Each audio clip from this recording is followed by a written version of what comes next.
ये विपद मुख को ठेली नौची बर्तमान राज्यर भविष्य को कहीं जो जिते राज्यर युवक मानकर भविष्यर कथा उठे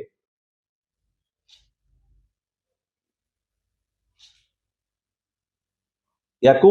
समझौता केबे करी हबो नाही आको राजनीतिक दृष्टि भी डबल इंजिन सरकार को कहूँ देखंतु नाही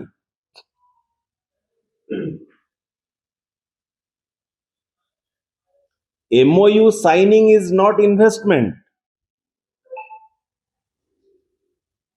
MOU साइन करदेले सेटा इन्वेस्टमेंट हलानी